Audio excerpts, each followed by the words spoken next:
Hexadecimal number system. Hexa base হচ্ছে কয়টা ব্যবহার হবে? বেজ হচ্ছে অবশ্যই 16টা, এবং 16টা বিট কি 1 2, আমি এবার একটু নিচে নিচে লিখব 1 2 3 4 5 6 7, তারপর হচ্ছে তোমার 8, এরপরে 9। এখন খেয়াল করো 9-এর পরে হচ্ছে আমাদের 10, তারপরে এখানে কিন্তু 10 আমরা এবার 1 1 এভাবে লিখতে পারি, সামনে আগাইতে পারি, কিন্তু আমাদের এখানে আরও কয়েকটা ডিজিট ব্যবহার করা হয়। সেটা হচ্ছে 9-এর পরে আমরা এইভাবে না লিখে কি লিখবো, 9-এর পরে আমাদের আরও কিছু ডিজিট ব্যবহার হবে, এ, তারপর হচ্ছে বি, সি, ডি, ই, এফ। এই 16টা হচ্ছে এখানকার আমাদের কি মেইন বিট বা বেজ সংখ্যা, এই 16টা। এই 9 পর্যন্ত দেখো 10টা 11 12 13 14 15 16। এখন আমি যদি 10 না লিখে এখন কত লিখবো? এখন হচ্ছে 10 লিখবো, তারপরে লিখবো হচ্ছে কত 11 12 13 14 15 16, এভাবে আমি সামনে আগাবো 17 18 19। এরপর আমাকে কি লিখতে হবে? 1-এর পরে এ লিখতে হবে, 1-এর পরে বি লিখতে হবে, 1-এর পরে সি লিখতে হবে, 1-এর পরে ডি লিখতে হবে। অর্থাৎ আমি কিন্তু এভাবে সামনে আগাইতে পারবো। কিন্তু আমি যখন খেয়াল করো যে এই তোমার গিয়ে এখানে 9-এর পরে কিন্তু আমি 10 লিখিনি, কারণ আমার বিটি হচ্ছে কোন পর্যন্ত? এফ পর্যন্ত।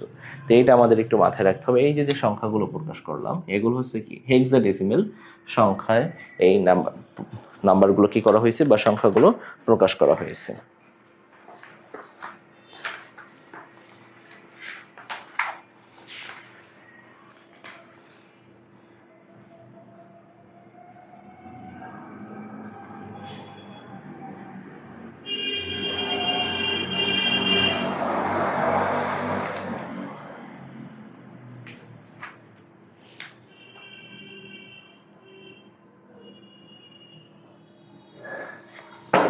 তাহলে এখানে আমরা হেক্সাডেসিমাল সংখ্যা পদ্ধতির ক্ষেত্রে বিষয়টা আমরা ক্লিয়ার, যেভাবে আমাদের সংখ্যাগুলো লেখা হয়।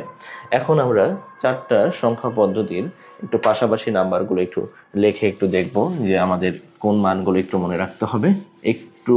এটাই হচ্ছে আমাদের আজকে শেষ কথাবার্তা। তো একটু দেখো মনোযোগ দিয়ে। তো আমরা প্রথমেই একটু ছোট করে লিখবো, লেখাগুলো একটু বোঝার চেষ্টা করবা। ডেসিমেলটা একটু নিলাম।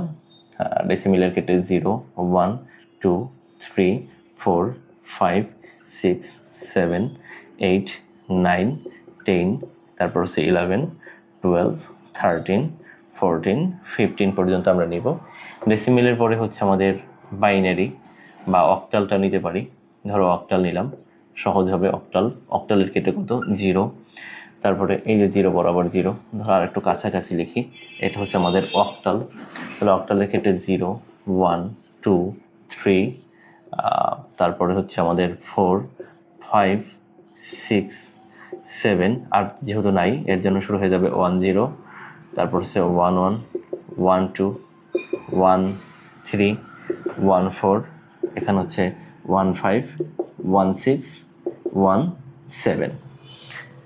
এরপরে অক্টালের পরে আমাদের এখান থেকে আমরা যদি নিই হেক্সাডেসিমেল, তাহলে হেক্সার জন্য 1, প্রথমে 0, তারপর হচ্ছে 1 2 3 4 5, এই হচ্ছে আমাদের 6 7 8, তারপর হচ্ছে 9।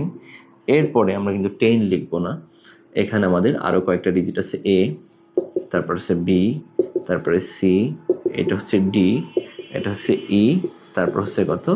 এফ। এরপর আমরা লিখবো হচ্ছে আমাদের সবচেয়ে যে কাঙ্ক্ষিত বাইনারি পদ্ধতি। বাইনারি ক্ষেত্রে 0, এটা 1। এখন আমরা কি লিখবো? 1 0 1 1, তারপর আমাদের 1 0 0 1 0, আগে এটা আমরা লিখে শিখে আসছি। 1 0 1 হবে, 6-এর জন্য 1 1 0, 7-এর জন্য 1 1 1, 8-এর জন্য আমাদের এই ডিজিটটা নিতে হবে 1 0 0, 9-এর জন্য হচ্ছে 1 0 0 1। এর জন্য আমাকে এবার নিতে হবে 101 দিয়ে 1 0 0 1 0 1 1। সি এর জন্য আমাকে নিতে হবে এটা দিয়ে 1 1 0 0, তারপর ডির জন্য হচ্ছে 1 1 0 1, এর জন্য হচ্ছে আমাদের সর্বশেষ 1 1 1 0, তারপর হচ্ছে 1 1 1। এই যে কতগুলো মান আমরা লিখলাম, এই বিষয়টা তোমাদের এই যে এতটুকু খুব ভালো করে আয়ত্ত রাখতে হবে। কোনটার জন্য কোনটা। এখন তোমরা দেখো সব ঝামেলাটা বাঁধবে এখানে অক্টালে, কিন্তু তুমি জাস্ট ডেসিমেলেরটা আর হেক্সাডেসিমেল বাইনারি এটার মধ্যে পারস্পরিক সম্পর্ক রাখলেই মোটামুটিভাবে পারবা, সমস্যা হবে না। তো এই জন্য এই পর্যন্ত শেষ 2-3 ধরো এই পর্যন্ত। এখন এখান থেকে ঝামেলা আসবে। দেখো 8, এইটা হচ্ছে 8 হচ্ছে 1000 সবগুলোর ক্ষেত্রে, এই যে ডেসিমেলার এটার, কিন্তু এইটার জন্য একটু ঝামেলা, আমরা এই লাইনটা পড়বো না। 9, এখন খেয়াল করো 1000 1001 1010 1011 1100 1101 1110 1111, এই কয়টা মান যদি মনে রাখতে পারো তাহলেই তো হয়ে যায় 1000 1001 1010 1011 1100 1101 1110 1111।